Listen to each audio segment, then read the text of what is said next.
Murad bəy, xoş gəlmişsiniz, xoş gördük. Xoş gününüz olsun, sabahınız da xeyir olsun. Murad bəy, ən diqqət çəkən məqam son dəqiqə biz bu açıqlamanı təqdim etdik. Makrondan gələn açıqlamaydı. Deyir, artıq Putinlə Avropanın dialoqu bərpa edilməlidir. Avropanın niyə qədər belə bir açıqlamaları görmürdük. Dünənki Brüssel samiti bir qədər çətin keçdi.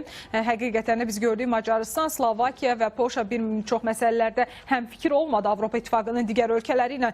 Makrondan belə bir mesajın gəlməsi Avropa İttifaqı daxilindəki proseslərlə bağlı nələrdən xəbər verir ki, belə bir açıqlama, belə bir çağırış gəlirsə, nə qədər müddətə realdır həqiqətən Rusiya ilə Avropanın dialoqlarının bərpa edilməsi? Ümumiyyətlə biz tarixçəni salsaq Avropa Birliyi, Rusiya əməkdaşlığı son dövr xüsusi olaraq Ukrayna-Rusiya müharibəsi ərəfəsində, müharibə vaxtı və müharibədən sonra biz görürdük ki, Avropa ölkələrinin içində ən çox Rusiya ilə dialoqa meyilli hər zaman Makron olub və dəfələrlə bu dialoqdan bağlı Makron çıxışlar eləyib.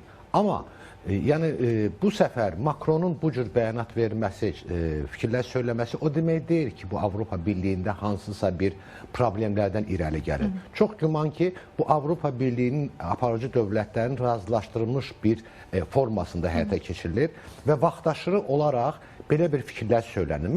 Yəni bu Avropaya deyil, Rusiyaya bir çağırış kimi qiymətləndirilməlidir. Mən indi fikrimi söyləyim. Bəli, bu məqam var, amma burada mən hesab edirəm ki, bu səfər Avropa tərəfi Amerikanın Rusiya ilə dialoqda iştirak elədiyini nəzərə alaraq bu dialoqdan kənarda qalmasını mən hesab edirəm, özü üçün narahatçılıq kimi hesab edir və özü də bu cür bəyanatlar verir ki, o da bu dialoqda iştirak eləməyə hazırdır. Amma o demək deyil ki, yəni onlar dialoqda iştirak eləyərkən haradasa əvvəlki mövqelərindən geri çəkiləcəklər. Sadəcə olaraq onlar düşünürlər ki, artıq əvvəlki dövrlərlə, indiki dövrlər Rusiyanın xüsusi olaraq iqtisadi sahədə problemlərlə, ciddi problemlərlə rastlaşır və əsas problemlərin bir hissəsi də Avropa Birliyi tərəfindən tətbiq olunan sanksiyalarla bağlıdır. Və biz bilirik ki, növbəti 10-cu paket ətrafında müzakirələr gedir. Bundan əvvəl siz də bildirdiniz ki, mövcud olan paketlərin də vaxtı uzadılıb və bu ilə bağlı hesab edirəm ki, onlar dialoqu yaradıb, o fikirləri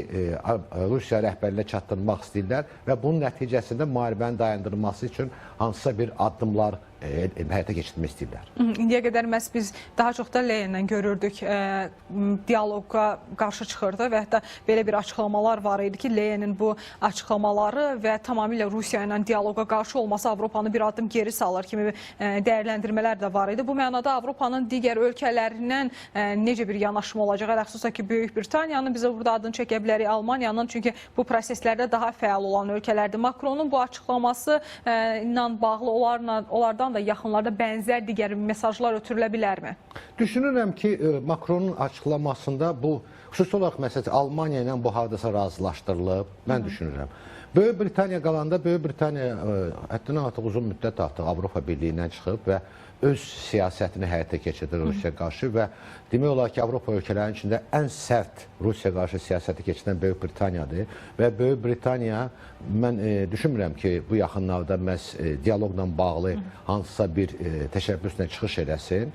O ki, qaldı bəzi xırda ölkələrə, onların da mövqeləri fərqlidir. Ümumiyyətlə, mən düşünmürəm ki, bu təşəbbüs qısa bir müddətdə hansısa bir müsbət nəticələr gətirəcək.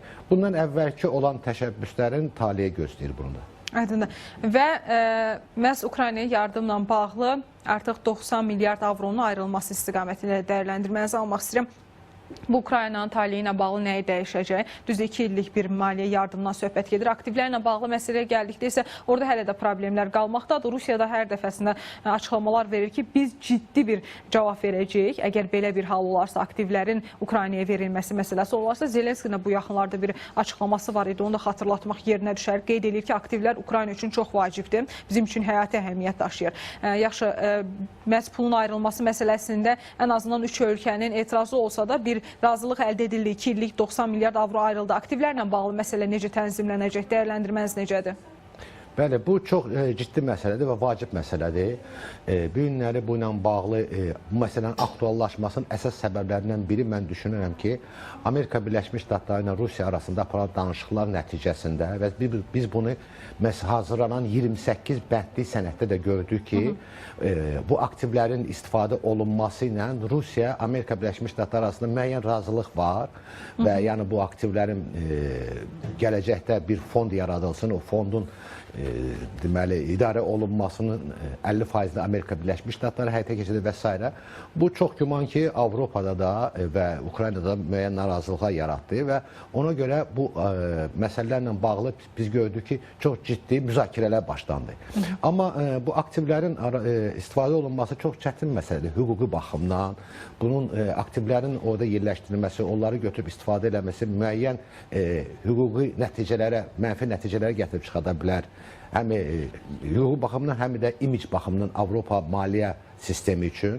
Ona görə bu ciddi müzakirələr davam eləyəcək və son dövrdə biz görürük ki, Avropa Birliyinin bir neçə ölkəsi bunun əleyhinə çıxırdı. Mesela Slovakiya idi, Macaristan idi. Amma Avropa Birliyi müəyyən bir mexanizm də formalaşdırdı ki, onların iştirakı olmadan, yəni çoxluq səs vermək nəticəsində bunu qərar versinlər. Amma son müzakirələr biz yenə də gördük ki, hansısa bir axır son nəticə gəlib çıxara bilmədilər. Bu da bağlı idi hesab elə ki, Belçikanın mövqeyi ilə. Ona görə Belçika özünə çox ciddi ziyan dəyəcək. Bəli, garantiyalar istəyir bununla bağlı və o mexanizmi işlətmək, həyata keçirməyə hazırlamaq vaxt tələb edir.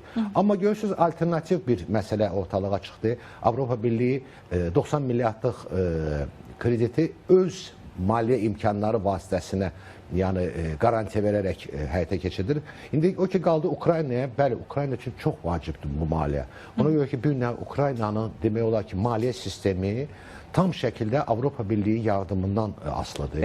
Avropa Birliyi açıq-aydın birbaşa yardımlarla, kredit yardımlarla, grant yardımlarla demək olar ki, Ukraynada insanların, dövlət orqanlarında işləyən insanların maaşlarını ödəyir, pensiyaçıların pensiyalarını ödəyir və s. Bu birinci hissədir, çox vacibdir Ukrayna. İkinci hissə, Avropa Birliyi maliyyə imkanları vasitəsilə Ukrayna silah-sursat əldə edir, həm Avropada, həm də Amerika Birləşmiş Ştatlarında. Ona görə bu günləri Ukraynanın davamlı şəkildə müharibəni həyata keçirmək üçün bu cür maliyyə yardımları onlar üçün su kimi vacibdir. Bir də Miami'də gözlənilən görüşlə bağlı danışaq istəyirəm. Rusiya tərəfindən təsdiq olundu. Dünən Peskovun da açıqlaması oldu ki, bəli, məhz Rusiya tərəfi bu görüşə hazırlaşır. Üçlü bir masanın qurulması ehtimalı səsləndirilir hazırda. Doğrudur, Amerika Birləşmiş Ştatları, Rusiya nümayəndələri də görüşəcəklər və Ukrayna nümayəndələri də ora gedəcək. Üçlü masanın qurulması və hər üç ölkənin nümayəndəsinin artıq müzakirələr aparması üçün zaman yetişibmi? Hərçənd ki, indiyə qədərki danışıqlarla bağlı konkret və açıq şəkildə detallar açıqlanmır. Sadəcə faydalı keçdi, yaxşı keçdi kimi ümumi açıqlamalarla kifayətlənirlər rəsmilər. Uitkofu, Kuşneri burada qeyd edə bilər. Amma ümumi dəyərləndirmələrə baxdığımızda həqiqətən də mümkündürmü Miami'də belə bir görüşün təşkili? Düşünmürəm ki, görüşün təşkili mümkündür, amma o görüşün müzakirənin nəticəsində hansısa bir ciddi irəlilişin əldə olunmasına mən inanmıram. Ona görə ki, bu günləri biz görürük ki, Ukrayna mövqeyi ilə Rusiya mövqeyin arasında çox ciddi, mən hesab edirəm ki, hətta aradan qaldırmaq mümkün olmayan bir məsələ var, vacib məsələ. İndi xırdalara toxunmayacağım, amma əsas məsələ ondan ibarətdir ki, Rusiya tərəfi bildirir ki, Donbasda olan, Ukrayna tərəfində nəzarətdə olan ərazilər onlara verilməlidir. Ona görə ki, onlar onu öz konstitusiyaları ilə Rusiyanın ərazisi elan edib. Tarixi torpaqlar adlandırırlar. Ukrayna tərəfi isə bildirir ki, biz bunu həyata keçirmək bizim tərəfimiz mümkündür. Hətta mən deyim ki, belə Ukrayna rəhbərliyi də bunu istəsə belə, fiziki cəhətdən və hüquqi cəhətdən bunu həyata keçirdə bilməzdir. Ona görə ki, Ukrayna konstitusiyasının 127-ci bəndində açıq-aydın göstərilir ki, ərazi bütövlüyü ilə bağlı məsələləri hətta referendum vasitəsilə də həyata keçirmək qadağan olunur. Yəni, istənilən halda Ukrayna rəhbərliyi buna razılıq versə, referendum olsa, amma Ukrayna konstitusiyası öz ərazisini hansısa bir dövlətə verilməsini qadağan eləyir və bu mümkün olan bir şeydir hüquqi baxımdan. Bu baxımdan hesab edirəm ki, qısa bir müddətdə bilirsiniz ki, milad tətilləri də başlayır artıq bu ayın sonunda və bu görüş də növbəti bundan əvvəlki görüşlərdən biri olacaq və çox güman ki, siz qeyd etdiyiniz kimi mətbuat üçün bildiriləcək ki, müəyyən irəliləyişlər var, əvvəlkilərdən fərqli olaraq nəticəyə biz yaxınıq və s. və s. Bu cür fikirləri biz mətbuatdan eşidəcəyik. Yenə də deyirsiniz ki, konkret bir açıqlamalar verilməyəcək, amma bir məsələ var. Məhz iki sənədin təsdiqlənməsi üzərində fikirlər daha çox səsləndirilir ki, Berlin görüşlərinin nəticələrindən söhbət gedir. Avropa qoşullarının Ukraynada yerləşdirilməsi və Amerika Birləşmiş Ştatları kəşfiyyat məlumatlarının Ukraynaya ötürülməsi. Bu mənada qoşunların yerləşdirilməsi ilə bağlı Rusiyanın mövqeyi də bizə məlumdur. Amerika Birləşmiş Ştatlarında Miami masasında bu məsələlər də geniş danışılacaq. Rusiya ilə Amerika Birləşmiş Ştatları bu istiqamətdə bir razılığa gələ biləcəklərmi? Təhlükəsizlik təminatlarıdır çünki əsas məsələ hazırda Ukrayna üçün ərazi güzəştlərindən əlavə əlbəttə ki və hətta Axios'un belə bir iddiası var idi ki, məhz Donbasın azad edilməsi, yəni azad edilməsi Rusiya tərəfindən belə deyək, azad edilməsindən söhbət getmir. Rusiyanın tamamilə Donbasa nəzarət etməsinin qarşılığında məhz Amerika Birləşmiş Ştatları 5-ci maddəyə uyğun təhlükəsizlik zəmanətləri verəcək Ukraynaya. Belə bir iddialar çox səslənir. Sadəcə Axios'un biz adını çəkdik də bu məsələ üzərində müzakirələr hansı formada irəliyə bilər? Bilirsiniz, bu təhlükəsizliklə bağlı müxtəlif müzakirələr gedir və mən hesab edirəm ki, o müzakirələrdə iştirak edən tərəflər də özləri də başa düşürlər ki, bu əsas məsələnin həllindən sonra irəli gələn bir məsələ ilə bağlıdır və yenə də qayıdıram öz fikirlərimi ki, əsas məsələ, o torpaqların verilməsi hüquqi baxımdan mümkün olmayan bir məsələdir. Fiziki baxımdan da bunu bu günlər həyata keçirmək, mən də hesab edirəm ki, mümkündür. Ona görə ki, 4 il ərzində Rusiya silahlı qüvvələri onları ala bilməyib. Orada həddindən artıq çox güclü, böyük vəsaitlər xərclənilib, güclü istehkam, müdafiə istehkamları yaradılıb və s. Onları Ukrayna tərəfi heç vaxt verə bilməz. Ona görə verəndən sonra Rusiya üçün yeni platform açılır və o platform vasitəsindən Ukrayna arasına daxil olmağa daha da rahat olar onlara. Bu birinci məsələ və ümumiyyətlə xarici qoşunların Ukrayna ərazisində yerləşdirilməsi ilə bağlı mən düşünmürəm ki, bu belə bir vacib faktordur Ukrayna üçün. Ona görə ki, Ukraynanın özünün bugünkü silahlı qüvvələri artıq böyük təcrübəyə malikdirlər. Onlar kifayət qədər müasir silah-sursatla təmin olunublar və onlar üçün, Ukrayna üçün ən yaxşı garantiya onun güclü ordusu olmasıdır. Avropa qoşunlarının orada yerləşdirilməsi təcrübə var, tarixi təcrübə var. Biz görmüşük bunu keçmiş Yugoslaviya ərazisində beynəlxalq qüvvələrin orada olması və deməli, hansı hadisələr, faciəvi hadisələrə gətirib çıxartmışdı və o qüvvələr orada heç iştirak da eləməmişdilər, yerli cəmaatı müdafiə etməmişdilər. Söhbət Hollandiya silahlı qüvvələrindən gedir o vaxtı. O baxımdan mən düşünmürəm ki, o vacib amildir. Onu Ukrayna tərəfi hətta danışıqlarda güzəşt də gedə bilər. Əsas mən düşünürəm ki, Ukrayna üçün vacib məsələ özünün silahlı qüvvələrin güclü olmasıdır. 5-ci bəndə danışırıqsa, NATO ilə bağlı o 5-ci bəndə uyğun olaraq təhlükəsizlik zəmanəti. 5-ci bənd də özü bilirsiniz, birmənalı müdaxilədən söhbət getmir axı. Orada da o fikirləri oxuyarkən biz görürük ki, o müxtəlif istiqamətdə də yozmaq olar da. Amma Rutte deyir ki, bu təhlükəsizlik zəmanəti əgər hücum olacağı təqdirdə dağıdıcı olacaq.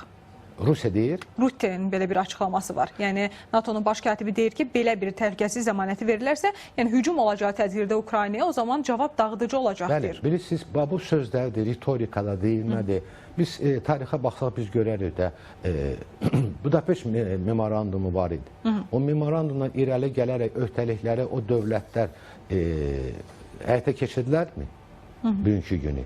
Onlar hamısı həmən orada olan fikirləri başladılar müxtəlif mənalarda yozmağa, tək o məsuliyyətdən yayınsınlar. Və Ukrayna da çox bunu gözəl bilir. Bilirsiniz, Ukraynanın vəziyyəti indi elə vəziyyət deyil ki, müxtəlif bəyanatlara, kiminsə, xüsusi olaraq NATO'nun baş katibinin bəyanatına əsaslanaraq bu cür ciddi deməli güzəştlərə getsin. Bu günləri NATO-da bir baş katib var, sabah başqası gələcək və s. və s. Ona görə mən hesab eləmirəm ki, bu cür ritorikalar, bu cür sözlərə uyğun olaraq Ukrayna tərəfi bu razılıqlara getsin və əsas faktor yenə də mən deyirəm ki, bütün bu işlərin əsas faktoru cəbhədə olan vəziyyətdir. Və cəbhədə olan vəziyyət onu göstərir ki, Rusiya Silahlı Qüvvələri artıq ciddi nailiyyətlər əldə edə bilmirlər ki, və xüsusi təzyiq ki, olsun, Ukrayna tərəfi hansı güzəştlərə getsin. Çox sağ olun Murad bəy, təşəkkür edirik.